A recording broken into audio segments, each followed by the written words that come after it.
Hello guys. Lunch tayo. Kamusta guys yung ating lunch? Sulit? Sulit yung lunch. Sobrang sulit. Pwede pa ulit bumalik. Yes, highly recommended tong Taiga. Sabi ni Sir Lip, tiyaga daw. Tiyaga buffet. Tiyaga sa pagkain kasi Tiyaga sa pagkain. Nagtsatsaga mo ubusin. Pero Taiga buffet restaurant to actually. Highly recommended. Highly recommended ni Sir RR.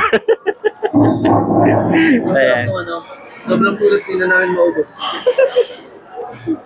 Ayan. Kaso nga lang. Pinakamasarap sa 1 out of 10. Oh guys, alin daw pinakamasarap daw dyan? Ikaw. Shrimp. Shrimp. Shrimp. Fried Shrimp daw. Kuros. pork, 10 over 10. 10 over 10. 9 out of 10. Mataas yung standard dito. Sayang perfect. Wala kami sa crispy. 10 over Hindi kasi nagluluto siguro to. Yeah. roasted lang. Hindi kasi ako masyado kumain ng mga pork Usually mga salad. Salad. Salad, puro mga mga Kasi veggie salad. Kasi nga madalas tayo kumain ng pork eh.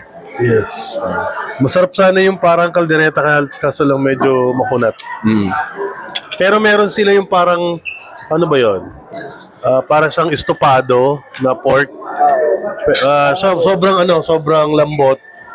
'Yun, masarap 'yun. Kaya lang iwas-iwas lang sa cholesterol. Cholesterol. Tsaka yun, yung fruits, masarap. Yung mga fruits. Bawal dito muna guys ang diet. Yes. Sa kanila pagbalik. Ikaw naman, Sir MJ. Sir MJ, anong masasabi mo sa foods natin? Masarap, sir. Yung may pork, may doon. Parang pork chop. Hindi. Parang lechong kawali. Yung masarap. Siyempre. Tsaka may roasted duck doon. Tsaka tong fish. Tsaka okra. Masarap yung okra. Actually, masarap yung okra nga dito. Pero same lang din naman. Green tea. Green tea. Yung okra masarap. Na-try ko na yan. Kanina. Hindi yan. Yung pare, Roland. Ayun, overall 10 out of 10. Lahat Wow. masarap.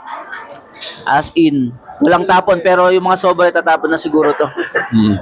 Pinakamasarap para sa akin, syempre, yung okoy, shrimp pa rin.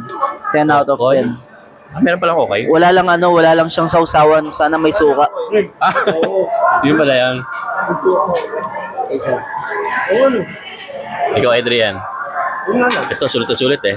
Happy New Year, roast duck natin. Hello guys, Happy New Year. Ito nga yung pinaka-masarap ako sa lahat, yung shrimp. Para siyang okay sa Pilipinas. Tapos yung ibang shrimp, di ba, pagka kinain mo yun, nakatutusok yung lalamunan. Pero ito, hindi, parang ang sobrang lambot yan. Walang tumutusok sa lalamunan. Ayun. Narate ko dito siguro mga 9 out of 10. Kasi kulang lang siya sa pagka-crispy. Medyo malambot yung iba. So, see you later guys sa aming mga susunod na videos.